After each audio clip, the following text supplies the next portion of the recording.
Got it.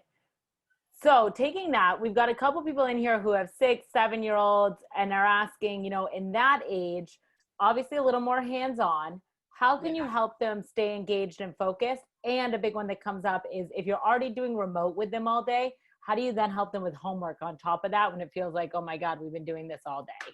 Yes. Okay. So the little ones, it is you running the ship, right? Your teens, your older kids, you want to, partner with them and guide, be a little like GPS. With your little kids, you are like in the driver's seat, they're strapped in on for the ride, which means you get to decide whether you're going to stay in the rails or wait till you're off the rails and come back in. So what a lot of parents do, because this is how we're taught to manage behavior, is you need to get your work done. They're getting their schoolwork done. You don't talk to them. You don't look at them. You don't think about it until there's a problem. There's a problem. They're upset. They come get you. You go fix it. You try to get work done. They come interrupt again, right? There's this like back and forth where they are constantly pulling you in, AKA they're driving the bus. Mm-hmm.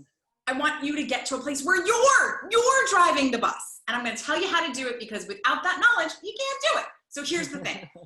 You need to go in and give them attention periodically. You need to check in on them. And even when things look like they are going well, like they are on track, like they are doing the thing they're supposed to be doing, you still need to stop and say, I'm going to go interrupt them, give them some attention so that they stay on track. I know you are thinking that seems counterintuitive, that you don't want to mess it up when they're in their rhythm, but I promise you, try it just for a week. Just give me 5 school days and you will see that if you keep going in, and I would say for your 5 and 6 and 7-year-olds, go in every 10 minutes. Yes, this is going to disrupt your work a whole lot, but if every 10 minutes you pop in and you're like, hey, you good, you still, okay, you're on Zoom, okay, great. Kiss them on the top of the head, rub their back, stand behind their screen and just give them a thumbs up.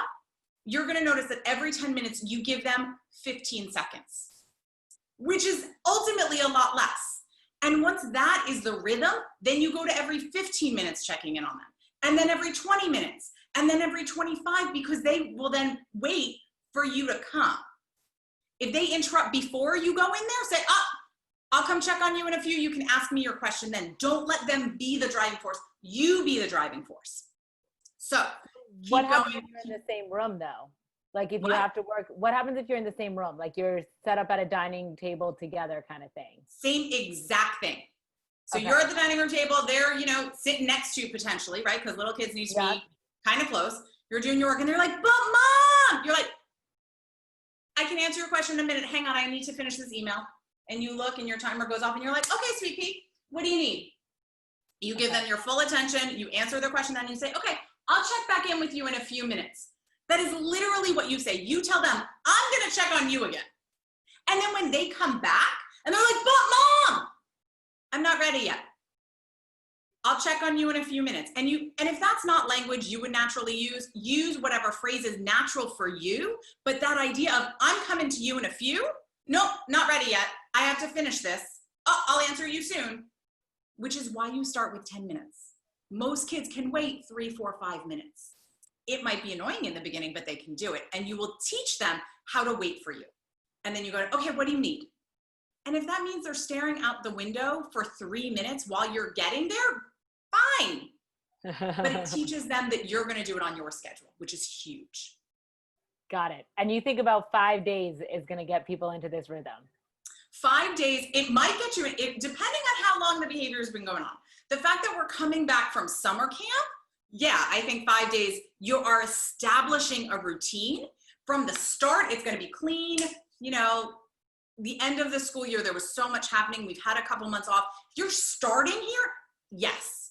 Unless there's something else going on with your kiddo that makes it harder for them to learn and they need more repetition, which is fine. You just do it a little bit longer.